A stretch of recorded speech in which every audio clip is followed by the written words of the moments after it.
जी हाँ दोस्तों, आज भारत ने न्यूजीलैंड को हरा दिया है। अब इंडिया पहुंच गया है सीधा फाइनल में। जो ख्वाब हम सब ने देखे थे, पूरे भारतवासियों ने देखे थे, अब वो पूरे हो चुके हैं। और दोस्तों, इसमें सबसे बड़ा भागीदार हमारे बॉलरों का है। दोस्तों, जितनी तारीफ आपको बल्लेबाजों की करनी है, जितनी तारीफ आपको विराट कोहली के 50 सेंचुरी की करनी है, जितनी तारीफ आपको श्रेयस अय्यर की सेंचुरी की करनी है, उससे ज़्यादा तारीफ आपको करनी चाहिए मोहम्मद शमी के ओवर की। क्योंकि दोस्तों, 30 से 40 ओवर के बीच एक फेस ऐसा आया था जब न्यूजीलैंड के जीतने के चांसेस बहुत ज़्यादा थे। केवल प्रिडिक्ट मीटर में ही कम थे, लेकिन वो आसानी से रन मार रहा था। वो 6.5 के आसपास से रन रेट से खेल रहा था और वो आसानी से रन मार सकता था। लेकिन दोस्तों, उस समय रोहित शर्मा का मुंह लटका हुआ था, सारे खिलाड़ी के कंधे झुक गए थे और पूरे ऑडियंस में सन्नाटा छाया हुआ था। क्योंकि दोस्तों, न्यूजीलैंड के बल्लेबाज बहुत अच्छी बैटिंग कर रहे थे।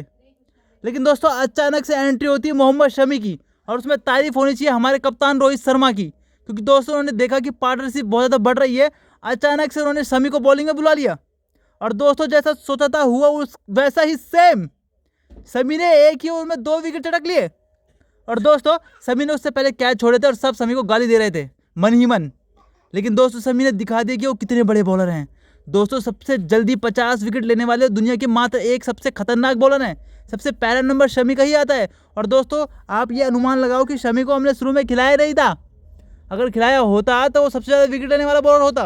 लेकिन दोस्तों, जिसने पूरा मैच देखा है, बॉल पर बॉल देखी है, वो मेरी बात से बिल्कुल सहमत होगा। जिसने नहीं देखा वो सहमत हो जाओ, हाईलाइट जाके देख लो कि शमी के उस ओवर की वजह से ही पूरा मोमेंटम शिफ्ट हो गया।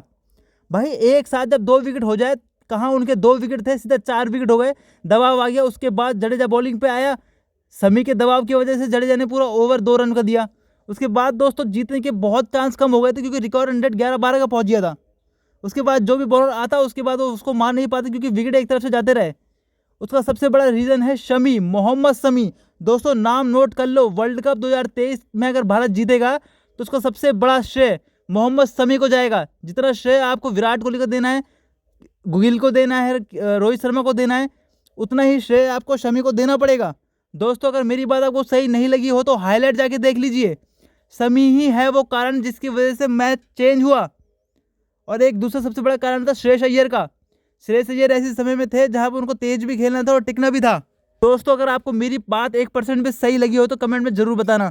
मिलते हैं नेक्स्ट वीडियो में, तब तक के लिए जय हिंद, जय भारत। देखना फाइनल में जीतेगा भारत।